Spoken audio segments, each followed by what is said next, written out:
Ace is the place with the helpful hardware, folks. I'm not camping outside a store for Black Friday or any Friday.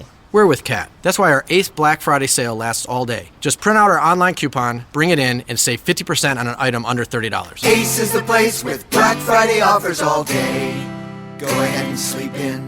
Print out our coupon at acehardware.com and stop by Ace this Friday for 50% off one regular priced item under $30. Offer valid on November 25th only at participating stores. Limit 1. Exclusions apply. See coupon.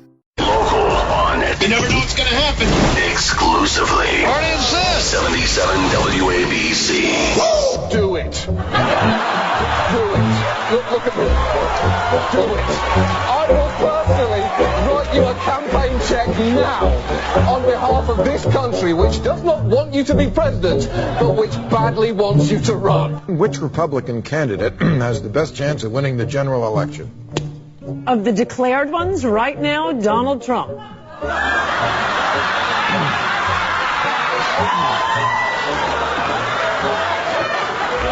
President Obama will go down as perhaps the worst president in the history of the United States! Exclamation point. At real Donald Trump. Well, at real Donald Trump, at least I will go down as a president. So right now we have Hillary's about 75 or an 80% favorite. We have different versions of forecasts you can look at. The poll has Hillary Clinton up by double digits nationally, 12 points, 50-38, a four-way race. Clinton leading in Florida, Clinton leading in North Carolina, Clinton leading in Ohio, Clinton leading in Nevada. I could go on and on and on. I continue to believe Mr. Trump will not be president. Who? And so, right now, Mr. Trump, to answer your call for political honesty, I just want to say, you're not going to be president, all right? It's been fun. It's been great. I love you. But come on, buddy. We have a major projection right now. Donald Trump will take Ohio. That's CNN projects Donald Trump will carry the state of Florida. Huge win for Donald Trump. Donald Trump, we project, will win in Kentucky, in Indiana, with its 11 electoral votes. West Virginia, Oklahoma, Tennessee, Mississippi, South Carolina, Alabama, North Dakota, with its 3 electoral votes, and South Dakota, Texas, Arkansas, Louisiana, the state of Montana, North Carolina, Georgia, Iowa, Utah, Wisconsin, Arizona, Kansas with its 6 electoral votes, Nebraska with its 5 electoral votes, and Wyoming with its 3 electoral votes. Sorry to keep you waiting. Complicated business. Well, there it is. All the pundits, which include the President of the United States and Ann Coulter, who will join us live today, all their predictions. And then, of course, Wolf Blitzer, CNN, reading off the states, just about all of them, that Donald Trump won. At the very end, Donald Trump talking about a complicated business. And here we are 6 days after the day that we all found out that Donald Trump would, in fact, be the 45th president of the United States. Folks, welcome back. Monday morning, Bernie and Sid right here on 77 WABC. We hope you had a great weekend and lots of cool stuff went on, from NFL to college football to a big fight at Madison Square Garden to Donald Trump at his very best. Even I admit that on 60 Minutes on CBS last night. He certainly was. He was great. I'm so proud of Mr. Trump. He was presidential, measured, sober, and why do you give him credit for being sober? That's supposed to be hammered? That opening that we just played, that you mentioned, I would add the snotty, smug media elites. You can do that. The people who essentially, in a way, helped Donald Trump get elected. I mean, the backlash against those people, those arrogant, those condescending folks there. There was some backlash against them, and that's why it's sweet to listen to it and listen to them now. Well, and of course, Ann Coulter getting laughed at by the Bill Maher audience, including Bill Maher, and she will be our guest next hour. Did you mention that? I did, and because I lost a bet, I don't remember what the specifics were. It was obviously in and around Donald Trump, and in fact, it's funny. You may remember this, Bernard. First time we had Annie in studio was we joined forces back in January of last year, and Annie joined us in March, right around the NCAA basketball tournament, and she was rooting for some school. I forget who it was, Villanova or somebody, I forget. But we made a bet on the election based upon the NCAA basketball tournament. She rooted for Michigan. You picked North Carolina. That's what it was. Right. Wow, that's a good memory. Oh, you just listened to the tape. I just listened to it this morning. Okay. Well, there it is. I would have no she idea. was in talking about those big games, and then we ended up making a friendly wager on the election, and of course, she won. I don't know what the specifics were. So today she's coming on the program to collect. Annie.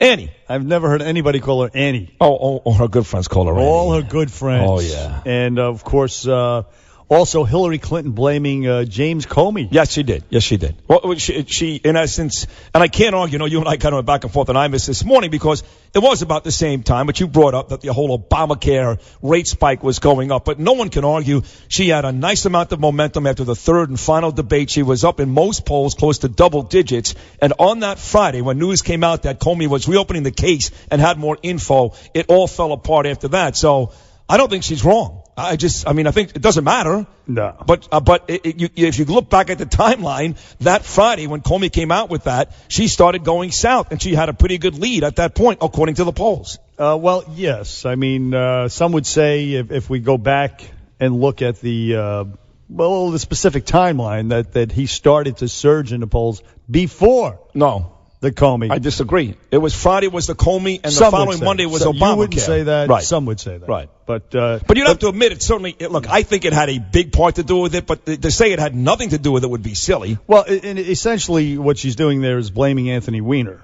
So it must make Uma feel really good that she's blaming Uma.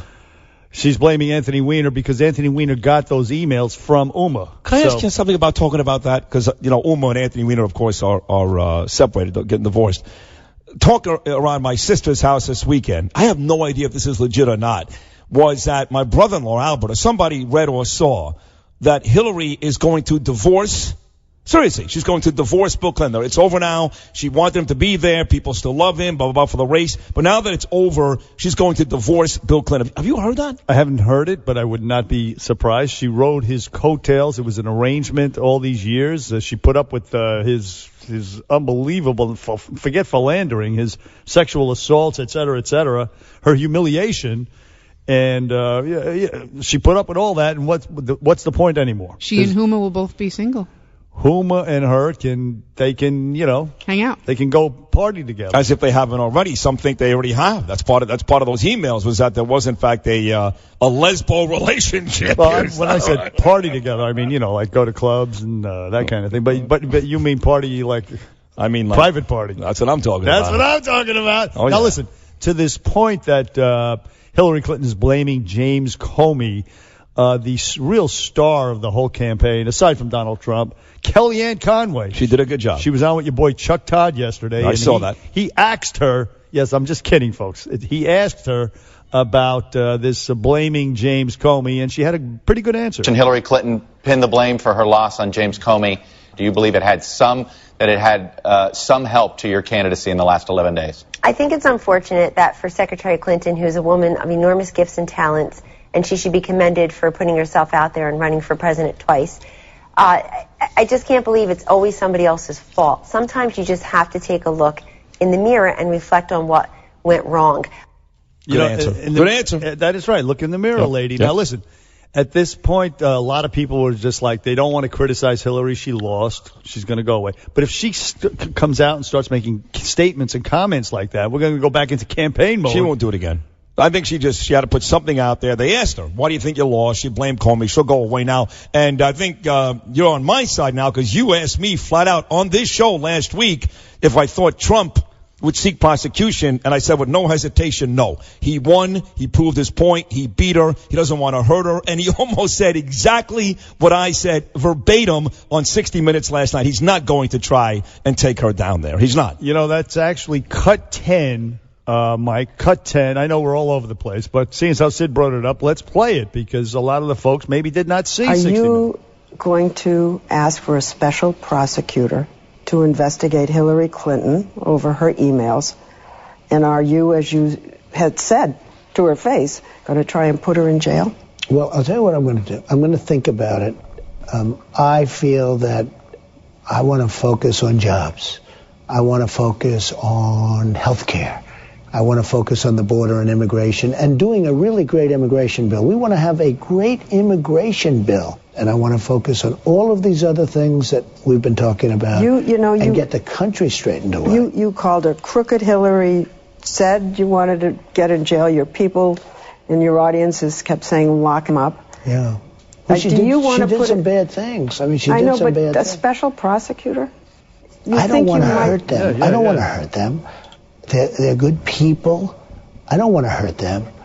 And I will give you a very, very good and definitive answer the next time we do 60 Minutes together. Now, I did say last week, too, that I did think if, in fact, he appoints Rudy Giuliani as the Attorney General, that I do think Rudy's a different story. He wants her. So I do think Rudy would try to convince Donald Trump to go after her. But if nobody tries to convince Donald, he'll let this thing die. It's very possible. He said, but he did leave the option open. You know, they're good people, but they did some bad things. You know, they're just white trash who wanted to make a little money, got a little crazy, and you can't sell out the State Department and not be held accountable. That's essentially it. Nobody wants to be vindictive. The lady lost. You know, she's not a child molester or, that kind of thing. However, but her husband she is. did some, and the husband is. And the husband lined his pockets using a charity. Disgusting, sleazy. But not only that, the uranium that we lost, the Haitian people who were supposed to have been helped are living in dire conditions. Right. So therefore, the guy won. No, but I think the guy won. But the question now is, should she be prosecuted? Should she be held? You know, listen, we talked about it last week. She should, but I'm convinced, as Imus is, that Donald is not going to do it. 1-800-848-9222. Also, you had Dave Chappelle on he was Saturday great. Night Live. The opening sucked. The opening. I'm the only one that liked it. I thought McKinnon was great. It wasn't funny. It was not funny sitting there dressed as Hillary Clinton, but obviously it was a salute to Leonard Cohen. It was his song Hallelujah, and she did it well. It was more a statement of their somber, their moping, their sulking over Hillary Clinton than it was a tribute to Leonard Cohen. You want to play a little bit of it? But hold on. But see, you're a smart guy, so you knew that. So if you know that, and it's kind of in that spirit that it's kind of almost like a death march, and she's performing Leonard Cohen's song. Yeah. You have to appreciate the job that she did. She did a good job. I mean, I don't know if Leonard Cohen, I don't know who he was supporting, but if he was a Trump supporting, I'm sure he was spitting in his in his crematorium. I doubt the hell he he was waiting to be burned. Most musicians and entertainers are liberals. Well, whatever it is, you didn't like it. I didn't like it. I wanted to see Alec Baldwin come out as Donald Trump. It's supposed to make me laugh. That's funny you say that, because we kept thinking he would come out, kind of sit over the piano and sing with her. Or flip the piano over or something. Right. But again, this is why the backlash against people like that, the smug, even entertainment media elite who knew better than everybody else and still know better than everybody else, or still won't accept the results. And they just do your job, be funny. That's all people want you to be. Essentially. Chappelle was funny. But Chappelle saved the damn show. He was funny. He was fantastic. In fact, we would be remiss if we didn't play a couple of clips that I just called for, Mike, from my file. Take a listen. Donald Trump, he did it. He's our president. I feel bad saying it. I'm staying in a Trump hotel right now. I don't know if he's going to make a good president, but he makes a swell hotel suite. I'm going to tell you that. Housekeeping comes in the morning, cleans my room, and I just, hey, good morning, housekeeping. Grab a big handful of pussy and say, boss said it was okay. All my black friends who have money said the same thing when Trump got elected. That's it, bro. I'm out. I'm leaving the country. You coming with us? Nah, I'm good, dog. I'm going to stay here and get this tax break, see how it works out. 'Cause that's how it is being Dave Chappelle. It's the first time I got some money, it didn't work out like that. The most unlikely thing that happened ever was a black president came out of nowhere like, come on, everybody, let's start thinking about everyone else. Oh, just got this money! It was great. It was great. Absolutely killer. And there was a lot long. We have more clips. No, he's a lot funny. And he had his name on his shirt like I do today. Chappelle, right? Right. It was his, See that? He was a high bar. You and Dave, man. 1-800-848-9222. Bernie and Sid. Back after this. 77 W. Bernie and Sid. Live, local, on at 77 WABC. I've never seen this before. I watched a white riot in Portland, Oregon on television the other night. News said they did $1 million worth of damage. Every black person was watching that like amateurs. There he was, Dave Chappelle. Funny. The legendary Dave Chappelle, the erratic, the reclusive, makes an appearance on Saturday Night Live. Now, before that, he had caught heat from the left. Yes. Because he did a stand-up routine about a week earlier, before the election, and he was talking about the Trump-Billy Bush Access Hollywood tape. And this is what he said during his stand-up. What I heard on the tape was gross. Sexual assault, it wasn't. And then he quoted Trump from the tape. And when you're a star, they let you do it. And Chappelle continued, the phrase implies consent. I just don't like the way the media twisted the whole thing. Nobody questioned it. And et cetera. So he caught heat for that. And he compared Trump to the Terminator. And they're like, how dare you give him any kind of props, Dave Chappelle. And then a week later, he shows up on Saturday Night Live and just kills it. Now, Linda from New Jersey said she is on the line with us. She wants to weigh in on Chappelle. Good morning, Linda. Hi, good morning, Ms. McGregor. He was funny. Well, the whole Kate McKinnon thing was a little, I want to laugh. When I look at Saturday Night Live, I want to laugh. Right, thank you. Okay? She put her feelings on the line there, and I get it. She does her well. I laughed my ASS off when her and Alec do the whole Trump and Hillary thing. But anyway, back to Chappelle. He said the N-word 3 times, okay? Right. Who's appalled by that? Who's appalled by that? And the second thing But let's stay with that. Well, why? So you're saying that you're appalled by it? No, I'm not. I'm not but it's a double standard. Double standard. A double standard, wholeheartedly. All right, listen. I take a bus here in the city, Linda. I pass by Madison High School in Brooklyn. I'm on the bus going back to Mill Basin, and these are young kids. This isn't Chris Rock or Dave Chappelle comedians. They get on the bus after football practice and they're throwing the N-word around, talking to each other. Yes. And I'm the white guy. I'm the one getting pissed off. Black and white, by the way. Isn't it crazy? Let me tell you something. I'm an Irish girl, grew up in New York City on the Upper East Side, moved to a project in Brooklyn, okay? I came from a project in Brooklyn, and I grew up there.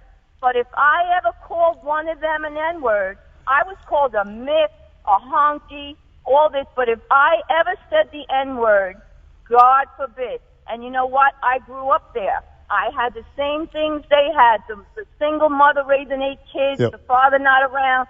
But if I ever said that word. Right. Of course.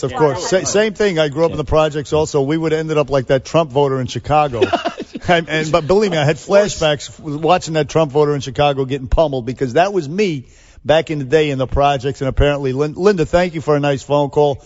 Bernie and Sid on WABC 1-800-848-9222. We're going to go to the phone calls after Noam with the news. From the Nouveau Fat Loss Studios, 77 WABC, New York News Now. I mean, I hate But to you hear do hear it. I don't hear it. You're not seeing I it? saw 1 or 2 instances. On social but I think media? it's a very small amount. Again, I think it's Do the you media. want to say anything to those people? I would say don't do it. That's terrible. Because I'm going to bring this country together. They're harassing Latinos, Muslims. I am so saddened to hear that. And I say stop it. If it helps. I will say this, and I'll say it right to the camera, stop it. Donald Trump, once again, courtesy of CBS, 60 Minutes with Leslie Stahl last night, telling the protesters, cut it out. Back here on the Bernie and Sid Show, 1-800-848-WABC, 1-800-848-9222. Ann Coulter set to join us in about 20 minutes. I have to, she's going to collect her debt. I lost a bet to her about Donald Trump months ago, and I forgot what the specifics are, but sure remind me. One thing I want to ask you about, Bernard, is, and we'll get to Conor McGregor's big win. The Giants are home tonight, too, for the Bengals. All that good stuff. But watching the shows this morning, I get to catch a little TV when we're on break from Imus. Every single one of these lefty liberal shows, MSNBC, all the CNN, all the guys you would think, they were just bashing Steve Bannon this morning. If you don't know, Bannon, of course, was given a big-time job, as was Rance Priebus, in Donald Trump's team here, his transition team, calling him everything from an anti-Semite to just a hater. And I guess Breitbart has written some things over the years or done some things. His XM Sirius radio show. Where's that coming from? Do you know? The anti-Semite thing is coming from his ex-wife. During a divorce proceeding, she alleged that he said some anti-Semite things. That's where that's coming from. Now, this guy is a former naval officer, a former Goldman Sachs, big-time managing partner there. He was a big shot at Goldman Sachs. And he was also a successful movie producer, documentary type things. So he's no lightweight. He was the strategist who got involved the same time as Kellyanne Conway, who orchestrated Trump's comeback when we had written him off as dead, and he was doing poorly in mid-August. They did a really good job. Obviously, Lewandowski and Manafort, those guys, he was failing, and they went with him. But we do know, too, that Bannon's bosses, the guys that own Breitbart, the Jewish couple on Long Island that owns Breitbart, a big super PAC for Donald Trump, who Bannon worked for before. That is correct. And what they're trying to do with Bannon is what they tried to do with Trump, which is to caricaturize him. They tried the exact same thing with Trump. It didn't work. They did not get the message, the media. And by the way, going back to the hate from the right towards Hillary supporters, CNN and NBC neglected to report the Chicago video where the Trump supporter was getting pummeled. I mean, that is the most in TV. If it bleeds, it leads. Normally, that's the maxim, right? Yeah. And that was the most conspicuous, egregious, despicable case of hate, post-election hate. And NBC and CNN both neglected it. Jake Tapper, that slimy little weasel, Jake Tapper, completely neglected. MSNBC, of course. So you want to talk about the dishonest media and caricaturizing once again and demonizing Steve Bannon. He writes for Breitbart. Their head writer, the most popular writer, I should say, not their head, the most popular writer is an immigrant. He's gay. He's Jewish. And he loves to sleep with black guys. And he's a friend of ours. So, I mean, that's the kind of white supremacist or whatever the hell Steve Bannon is, if you want. And Breitbart, ironically, is the organization that outed Anthony Weiner the first time. Yes. Ironically. And so it all comes back to Weiner. And now look who is who's going to be Trump's chief of staff. And it was Weiner, of course, now at the very end of the campaign, who took Hillary down. She's blaming Comey. By logical extension, you have to say she's blaming Anthony Weiner as well. Of course, he's going to be the chief strategist. Actually, Priebus will be the chief of staff. Yeah, right. He's going to be the chief strategist, which is the way it should be. He was the brains behind the operation, and he's Priebus is a logistics type of guy. Right. I mean, in the end, even though Priebus is going to quote unquote run the White House, Bannon he doesn't take any prisoners. So you would think that if there was a disagreement or something went down there, that Bannon would still get the best of Priebus. I mean, Priebus is the type of guy that Donald likes because he was still tight with the GOP. He was bringing people together. He was aiding Trump in that respect. But if there's a disagreement, let's say, between Priebus and Bannon, Bannon's going to win that one every single time, and right? I think he should. I think he should because he represents more the Trump movement than Priebus. But Priebus is a quick study. He caught on quick. He wasn't like Paul Ryan and the rest of these never Trump type people. He was like, this guy's the real deal, and he's our nominee, and we should support him. Right. And maybe he's onto something. He's onto a movement, and he was. And Priebus again caught onto it, but Bannon was the guy behind that movement early on. And listen to this guy. Speaking of the New York Times and the despicable, dishonest media, which partially was to blame, should receive credit, I should say, for Trump's victory. Listen to Thomas Friedman. This guy is he's an editorial writer for the New York Times. Smart guy, great writer. Brilliant guy. Imus loves him. Brilliant. But let me just say this. As brilliant as he was dead wrong about the Iraq war. Dead wrong. And him, like the New York Times and like Hillary Clinton, but the New York Times in particular, they gave the liberals cover by backing the by backing the Iraq war. Yeah. And Tom Friedman was one of the leading spokesperson for saying, yes, it's a good idea, the Iraq war. He was wrong on that. Now listen to what he says about the election, the victory of Donald Trump. This is a moral 9/11. Only 9/11 was done to us from the outside, and we did this to ourselves. A moral. Can you imagine if you are the surviving family member of a 9/11 and you victim, hear that, and you hear that what you did was a moral 9/11? This guy should be fired. But I've heard a bunch of people say things in that spirit, like that awful, that bad. Like Donald Trump is literally going to mean the end of the world. Like this is it. Like it's over. That's it. It's so ridiculous. A guy who works for a New York newspaper to say something as offensive as that, to something as ignorant as that. Once again, he's ignorant. He's stupid. He's wrong. He's wrong. He's completely wrong. And he's insulting the people who voted for Donald Trump is what he's doing, which is what got Trump elected. He doesn't care about that. And speaking he thinks you're a bunch of morons anyway. Listen to Bill Maher. Bill Maher woke up. Do I have to? Well, I think because he's on the left and he's a virulent Trump hater, but listen to what he said. All right. So the Democratic Party sort of lost the white working man. That's what they used to have. One is political correctness. You're outrageous with your political correct bullshit, and it does drive people away. And two, Islam. Democrats, there's a terrorist attack, and Democrats' reaction is don't be mean to Muslims instead of how can we solve the problem of blowing up in America. So there you have being offended and hurling insults at the people who are suffering economically and supporting Trump. That's not the way to win them over. That's what they did. No, listen, I made an argument almost every single day against you not to vote for Donald Trump. I don't regret that, just so you know, but I am rooting for Donald Trump. I thought he was really good last night on 60 Minutes, and I'm rooting for him. But I don't go back now and pick out the things that I think I was right about or wrong about, because in the end I was wrong. So just so you know, if I hear a Bill Maher, for example, say something that in retrospect, or a Chris Matthews, in retrospect, I don't want to hear it. I don't want to hear it. Because the fact is you spent nearly 2 years, day in and day out, bashing Donald Trump, making excuses why he wouldn't win, just like I did. And I'm not coming back now and saying, well, look, I told you. Just say I effed up, I was wrong. Maybe I hope it goes well. Maybe in Friedman's case you don't. But I don't want to hear these guys now coming back and saying, well, in retrospect, that's cowardly. It may be, but I can't. I must be honest with you. I love to hear. Of course, to hear the postmortem among these hateful, venomous losers. But Bill Maher happens to be right in that case. Now, Michael Moore, of the same ilk as Bill Maher, he called it. He called it early on, and so now Bill Maher is getting religion after the fact, a little bit too late. Too late. But it's the same with a lot of these Democrats. It's Harry Reid spewing venom still. He's not coming around Harry Reid. He's still angry. That's what I mean. He's spewing venom, and it's rather disgusting. 1-800-848-9222. Let us go to Will from Farmingdale, Long Island. Will, you're on with Bernie and Sid. Good morning, Will.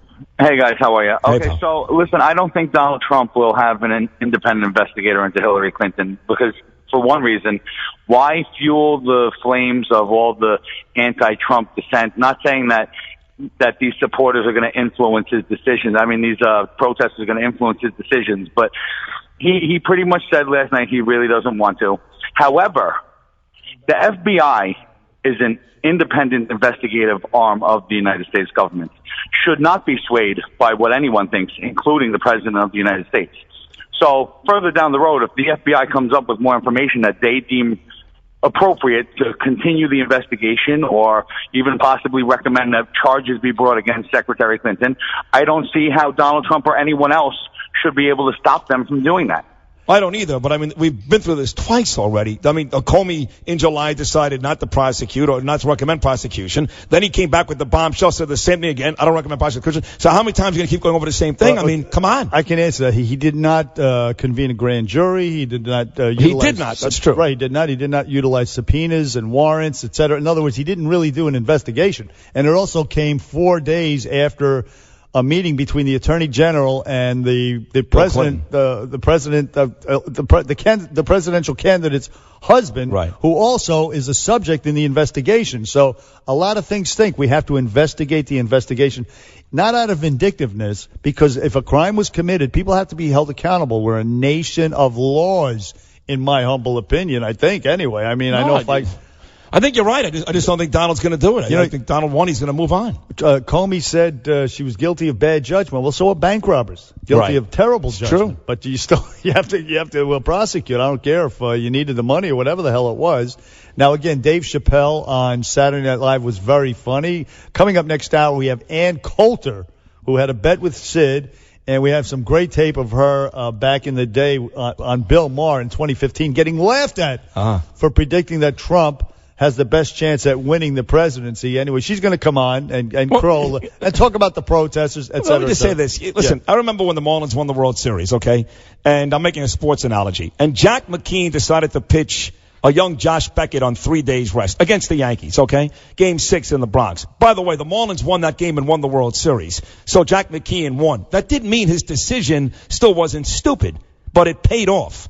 So just because Ann Coulter got it right a couple of years ago doesn't mean that when she first said it, it wasn't insane, even though it came to fruition. That's so weak. Bernie and Sid back after this. 77 WABC. Traffic and Transit. The Dave Chappelle cut. Palmdale on 84 We're supposed to play the eastbound Dave near Chappelle the cut Newburgh going into the Beacon thing. Bridge, where crews are trying to clear an overturned tractor trailer that was hauling propane. The left lane still blocked off with delays to Route 17. Then This is Bernard McGurk. So Bernie. This is Sid Rosenberg. The one and only Sid. Live, local, on it. You never know what's going to happen. Exclusively. What is this? 77 WABC. You know, somebody always loses an election. You know, we've been fortunate. We won the last couple with President Obama. We didn't win this one.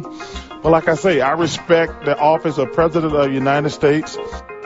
I'm 45 years old, and the world is more divided now than it's ever been. There's a lot of stuff going on. It's my hope and prayer that him, as the leader of the free world, bring people closer together. It's kind of hard to believe that a guy with no political experience is the president of the United States. You know, that's what's really hard to believe. And, you know, I agree with Chuck. We have to give him a chance to do his job. You know, candidate Trump made a lot of promises. Now we just hope that President-elect Trump, soon to be President Trump, hopefully he can make this world a better place for us to live in. So, in that spirit, I'm wishing Donald Trump luck. And I'm going to give him a chance. And we, the historically disenfranchised, demand that he give us one, too. Thank you very much. All right.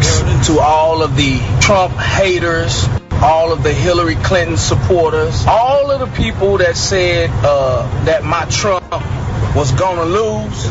So I say to you this morning, the day after election. I love that. There's a voice of Black America right there. Charles Barkley, Shaquille O'Neal, Dave Chappelle, and Random Black Guy. my boy Antoine. As we start hour number 2 of the Bernie and Sid show here on 77 WABC. Some very entertaining stuff. All that stuff was great. Barkley, Shaq, Chappelle, and that guy as well. So way back in March, as we mentioned in the first hour of Bernard, during the college basketball tournament, our good friend Ann Coulter, Annie, stopped into the studio. She does often now. She's a great friend of the show. And she was picking like Michigan State or I don't know. We were picking different college basketball teams, and it inspired us, Ann and I, to make a very friendly wager on the election. And Ann, of course, being Donald Trump's number one, I guess, supporter, even more than you. Me not being the case. She went with Trump, and I did not. So I lost the bet, obviously. I don't know what the specifics were and what I lost. Well, but let's play the bet. Let's play what you guys bet. All right, let's do that, and then we'll get to Ann. Let's hear it. If it is Trump, I say he beats Hillary. He beats Hillary? Yeah. Right. I do as well. No and doubt it's going to be fun. Okay, so it's just between the two of us on whether Trump gets more of the black vote. Okay. That's cash. That's cash. The one that Trump beats Hillary. Okay. That's dinner. That's dinner. 500 on the first one. 500. Perfect. So here she is to collect the great Ann Coulter. Good morning, Ann. Good morning. And congratulations, Ann Coulter. Well, you know, I think it's smarter, though I didn't do it in this case. It's smarter to bet against yourself. Then if you lose, at least you made some money. But I was making bets. It really was the only way I was making money this year, making bar bets. Well, you know, and I would say in addition to that you're one of Trump's biggest supporters, you were also an inspiration to Trump with your book. I mean, he took a lot of your ideas to heart and put them in his campaign message. Yes, God bless him on illegal immigration, and that's part of the reason. I mean, I say it in my book, Adios America. I always knew it was true. This idea that you suck up to Hispanics by saying we're going to bring in lots more of people who didn't come in legally from the same country you just fled. No, I think Juanita would like a raise. Talk to the maid sometime. I knew this would be popular as a Republican candidate can be with Hispanics, and especially with African Americans whose wages, it's their jobs that are really being depressed by the mass dump of both legal and illegal immigrants on the country. So I was delighted to see that Trump got more of the black vote than Romney, more of the Hispanic vote than Romney, more of the Jewish vote than Romney, and got a majority of at least white women. So when you look back at this now, I did email you the next day. I know, it was very gracious. Thank you. You're welcome. I said the first thing I thought of was my friend Ann, who is so happy and has been behind Trump the whole way. I was happy for. I would imagine anybody who was like a real ardent Hillary supporter or real anti-Ann Coulter, like I did, that emailed or called you, and even though he won, not you necessarily, but congratulated you on the victory. Yes, in fact, I haven't even responded to them all, but as for well, that's congratulations generally. As for the Hillary supporters, there were a few. The one I need to track down is the assistant to Bill Koch, whom I made a $5,000 bet with in a bar in Palm Beach that Trump would be the nominee. Wow. Only because he was very arrogantly saying, like, that Trump would never be the nominee. And it was so obvious that he was the odds-on favorite. I mean, you never know what's going to happen, but of all of the 16, 17 candidates, Trump was the most likely to win the nomination. So I made a bet with him on the spot, and there were witnesses, so I am tracking that man down. So before we ask you, Ann, about the Trump's post-election dignified behavior, his comments on immigration, and the protests, the whiny, bitchy protesters out there, let me ask you a question. How do we know with certainty who voted? You know, they say it was 29% of Hispanics voted for. How do we know it was uneducated, left-handed white chicks who smoke filterless cigarettes? I mean, how do we get into such detail as to who voted for who? How do we know? That's a really good question. I mean, they have estimates now from exit polls, but obviously the polls were incorrect. Exactly my point. The polls were wrong going in. They could be wrong coming out. Right. Well, generally, the census does a very extensive set of interviews. That won't come out until I think it's February the following year. And they're often similar, but there are often some corrections that have to be made. So that's when we'll really know. But they do extensive interviews. It'll take time, in other words. And the other thing you can look at are, heavily Hispanic areas and how, these counties voted. All right. So you can see if that matches the data. So we will have a reasonably good idea. I think you are right to be somewhat skeptical of what they're telling us. That's me. Now. That's him. So tell me this before we get to the meat of the potatoes afterwards here. Ann Coulter joining us here on Bernie and Sid. So I'm in Washington, D.C. in a hotel with Danielle Ann Tuesday night, and by 9 o'clock my stomach's already dropped. I didn't have to wait till 2 in the morning. He was winning every state. I know only 30% more, but he was winning every state. By 10:30 I knew it was over. So I'm pacing in my hotel room, sick as a dog. No, you're going to have to take me to dinner. I know. So where were you when this whole thing went down, and about at what point did you go, oh my God, we got this? It's funny you asked that. I was doing a lot of TV, all foreign TV. I'm blacklisted in America, but I'm the most obvious person to have on TV to discuss Trump. So I was doing lots of BBC and ITV. But as much as I could, I'd return to Command Central and watch what they were saying on TV. But the interesting thing was that night, and I knew about the same time you did, I have the TV on in the background, and I kept checking. The New York Times had a running tally of as the votes were coming in. And by about the time you say, at like 9:20, I think they switched from 99% chance, which had been their prediction the day before. I think it was 95% chance Hillary wins. By 9 p.m., it was about 63% chance Trump is the next nominee. By 10 p.m., I think it was 83 or 93%. It was great. Meanwhile, the networks were just peevishly refusing to cut. Right. John King on CNN and doing this math, feverishly figuring out what county can she win to save the state.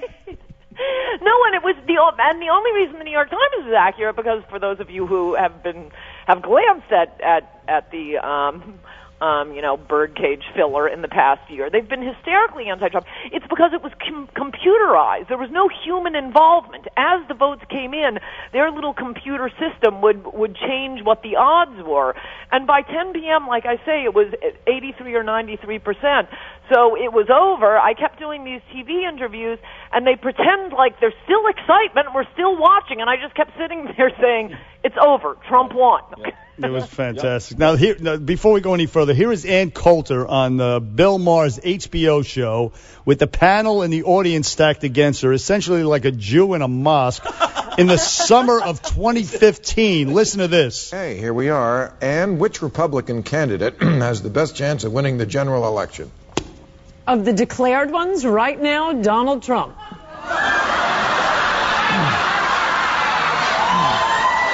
Wow. Especially like what about of all of them? I mean, Scott fake Walker. Laughter from the audience. Who's laughing now, Ann? Well, the best part was, for a while, immediately after that, there are these things that go around the internet. It's my favorite liberal trope. It was, watch Joy-Ann Reid destroy Ann Coulter with a look. Yeah. So you can't see her face on radio, unfortunately. Right, but I did see it myself. I saw the look, and but again, who is laughing now? Ann Coulter is laughing now, all you smug morons out there. And now, Ann, so post-election, Donald Trump, obviously acting measured, presidential, et cetera, and he made some comments about immigration, about immigration. What do you think about that? What did he say? He said that he's going to deport the criminals and the aliens, which is about 2-3 million, right? And then we'll take a look at the rest of the people afterward. Yeah, he's basically said the same thing since day one. He's just added more detail to it. But that Phoenix speech, the famous one when he was allegedly softening, the Phoenix speech gives the list, the order of allowing ICE to do its job. I mean, the media adds all these things that Trump has never said, no one imagines he is saying, that only a psychopath could believe. We don't need some specific deportation force. We have one. It's called ICE. Right now, and actually for both the Bush and the Obama administrations, they've been prohibited from doing their duty. They're just going to be able to actually arrest and deport illegal aliens now. And the order he gave was, number one, convicted felons. Number two, who are illegal aliens. They go first. Number two, any illegal alien who's arrested or in jail. And that's important because it's establishing the principle that, no, you broke into our country illegally. You have no right to demand to stay. So it doesn't matter if you're guilty, as you and your listeners know. Just because you're arrested doesn't mean you're guilty. Just because you're thrown in the hoosegow overnight doesn't mean you're guilty. But, you screwed up. You came into contact for some reason with law enforcement. You're in our custody. We're deporting you. And the third category, which is huge, is illegal aliens collecting government assistance. That's the vast majority of them, far more than Native Americans are collecting, or legal immigrants are collecting government assistance. Illegal aliens are. Paul Ryan, the rest of my ex-Republican Party, they're busy saying we got to cut back on Medicare and Social Security and the social safety net. No, Trump says, I think if we limit it to only Americans, we'll have a lot more money. did say that. He also talked about fences last night. Not necessarily walls, but fences, along with the $2-3 million he made deport that are, in fact, felons. But how about the stance he's taking now with the other side? You know, I think everybody for a long time wanted to see this nice Donald Trump, willing to play ball with everybody. And so far the last couple of days, he's made it pretty clear that, at least in my opinion, he's not going to go after Hillary Clinton for what she did with the emails. And on top of that, he meets with Barack Obama and even comes back and says, you know what? There are parts of Obamacare I actually like. So in a couple of days, here he is not bashing Hillary and warming up to Barack Obama. Is this the type of president you think Donald Trump is going to be? Yeah, no, they've been making these same, I think, false complaints about Trump for the past 16 months on the pre-existing conditions, for example. I think he said that in the very first debate. And they all claimed, in fact, Ted Cruz made a big campaign issue out of it. You see, he wants socialist health care.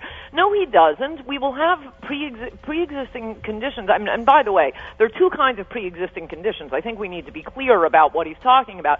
I mean, if you're just born with something or something hits you and it's a very expensive condition, under the old insurance system, and it was impossible to get health insurance. Those people are going to be taken care of.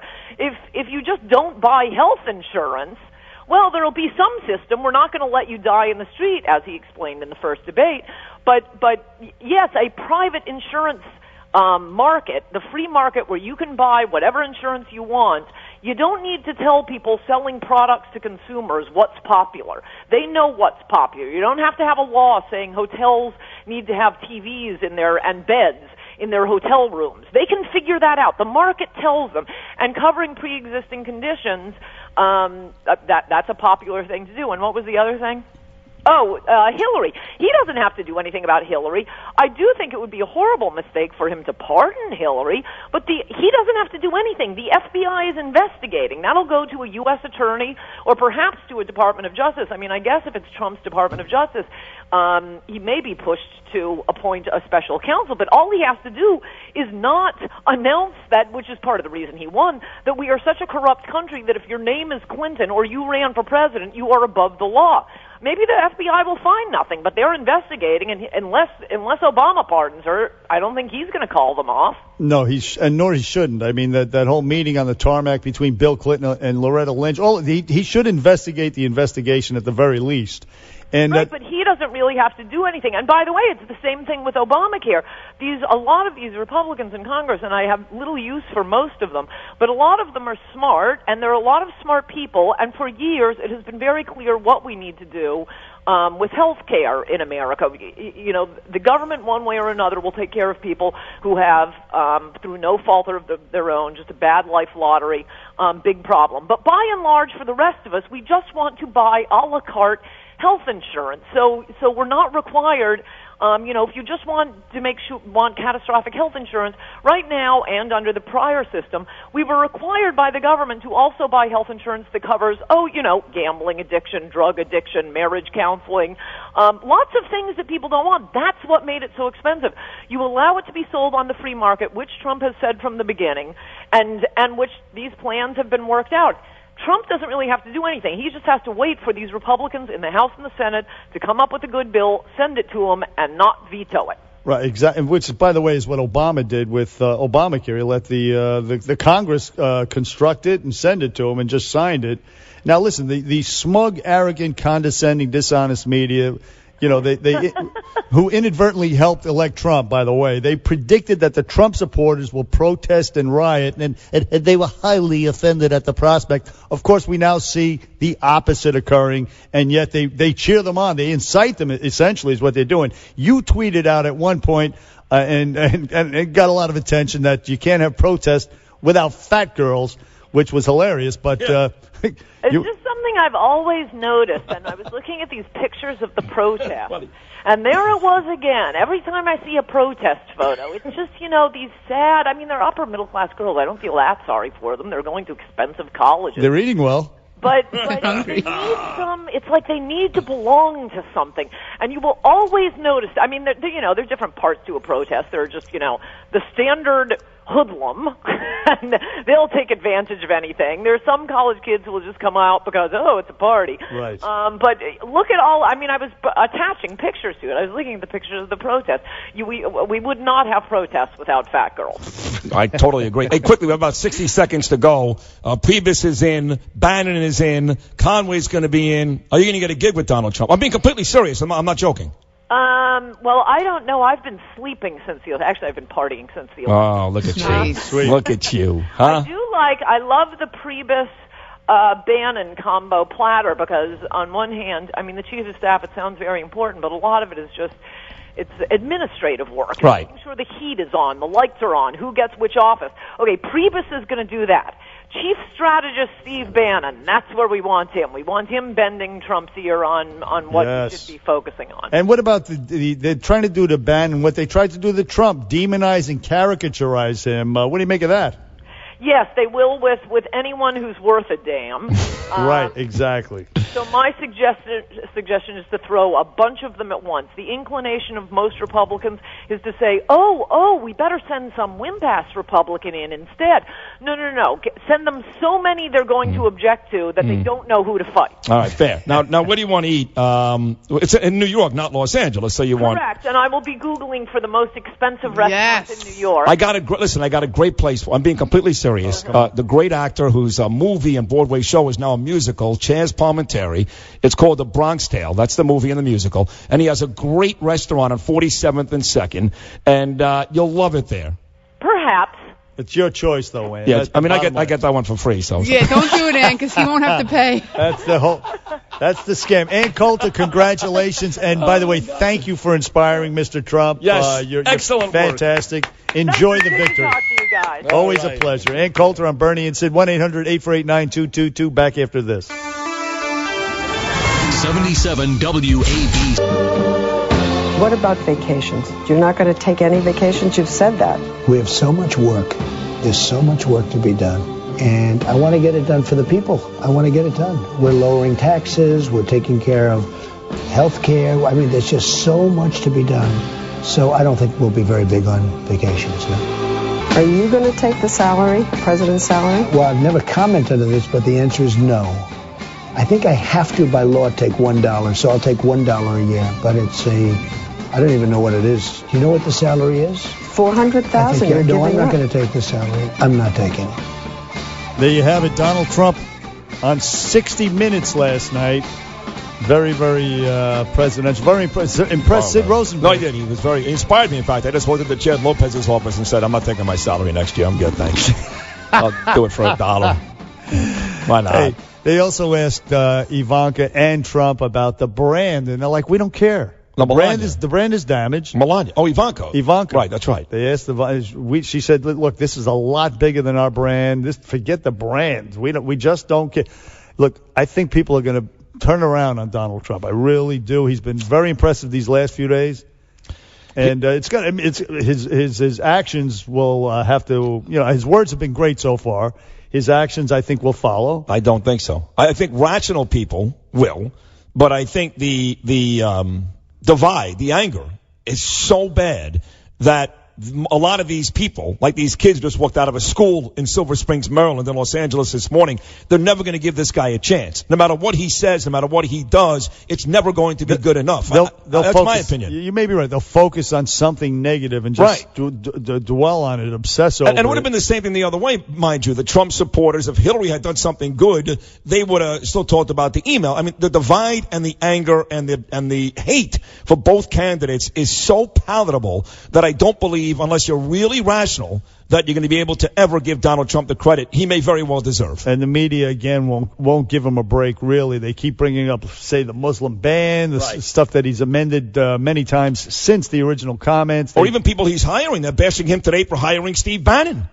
Yeah, demonizing, caricaturizing Steve Bannon, who is a former naval officer, former head of Goldman Sachs, a big managing partner over there at Goldman Sachs, and a successful movie producer. And they try to dwell on the one thing that in a contentious divorce proceeding his wife said about that he made some anti-Semitic comments. So if I would have said to you, the election's over, right? It's almost over a week.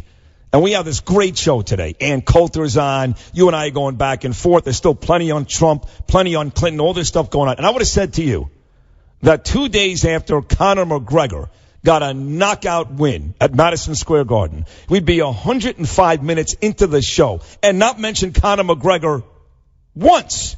You would have said what? No way, right? Not a chance. Well, we've done Not a chance because I was so psyched. But even before we get to that, I just have to because I can't stand this guy. Yeah, go for it. He's such a snotty, smug, unfunny schmuck, this guy, Seth Meyers.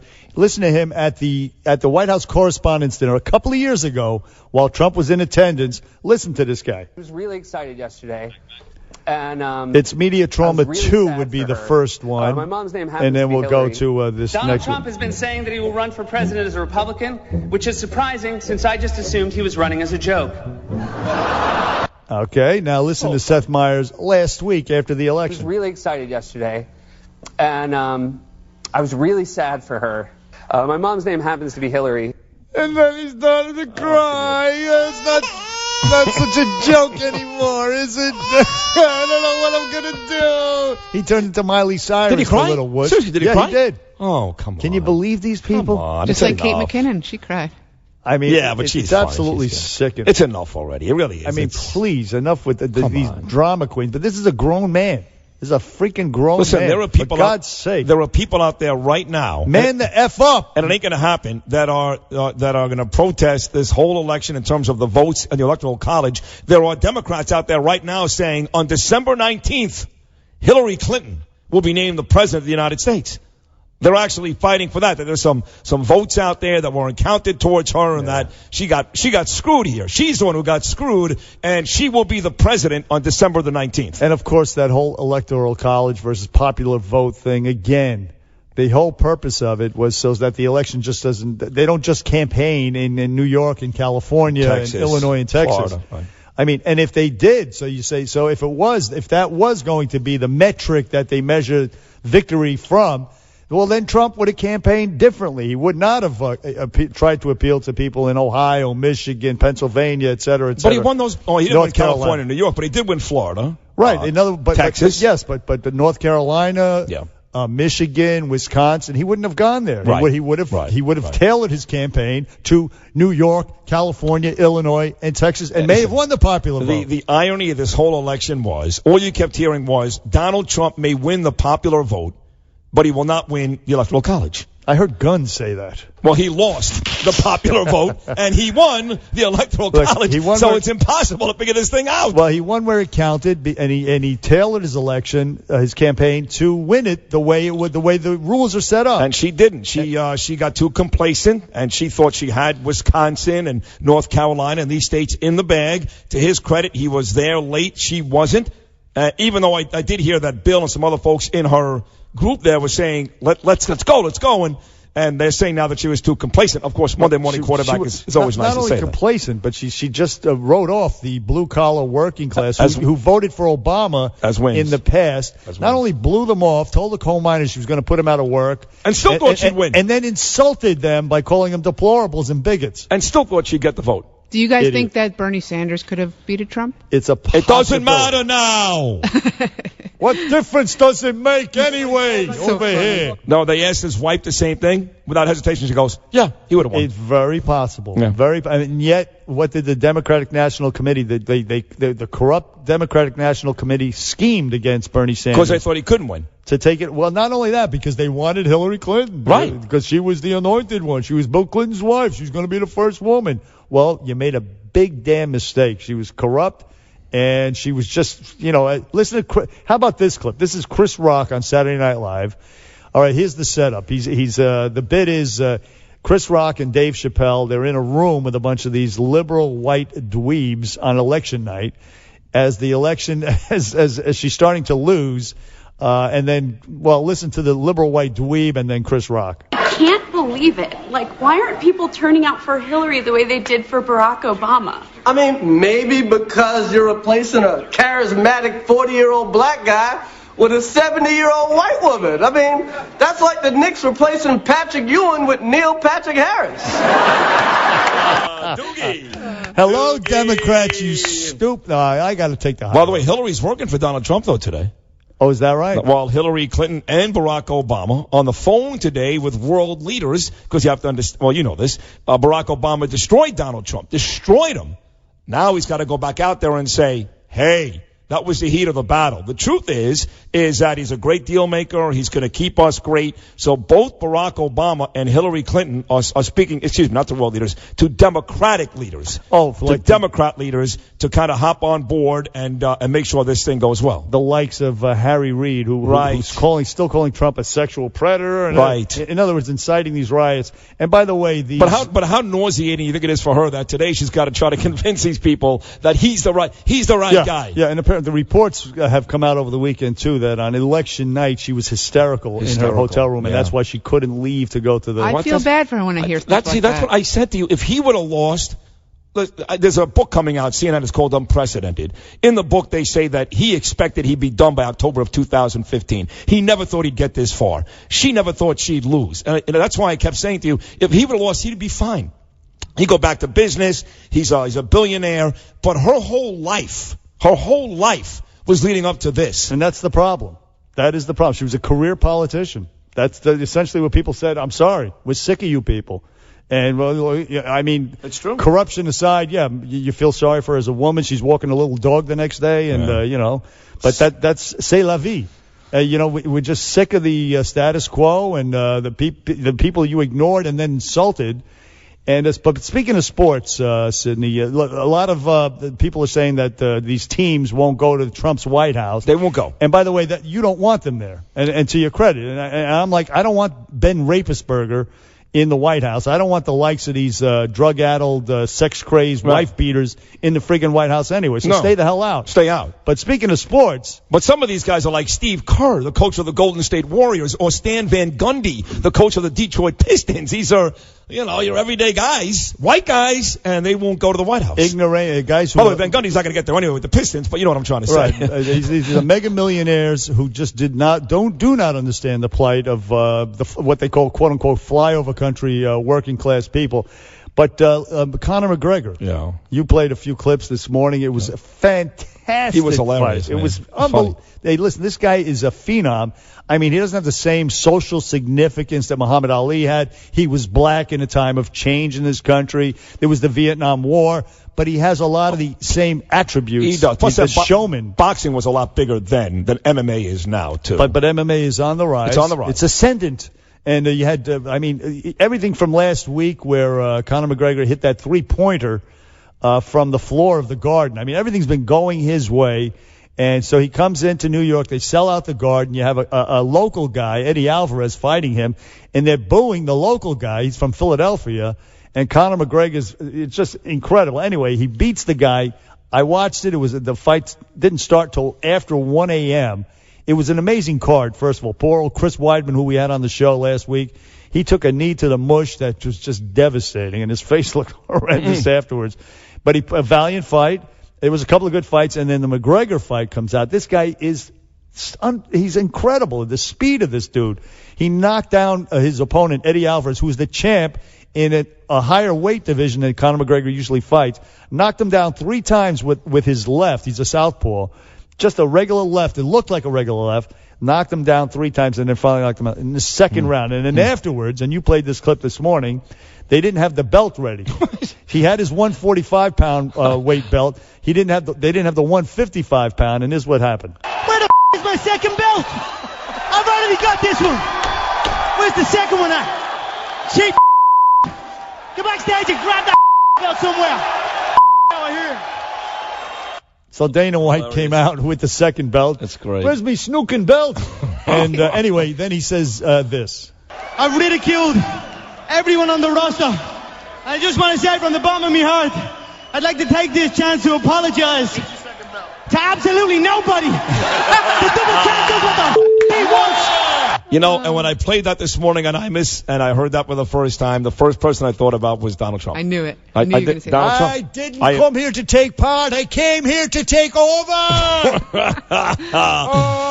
He's the Trump of MMA. I won. I did it my way, and I apologize to nobody. If that's not Donald Trump, I don't know and what now is. he wants a piece of the. He wants part of the ownership of the UFC. He should get it. He's the sport. He's the sport right now. He's the sport. Bernie and Sid back after this.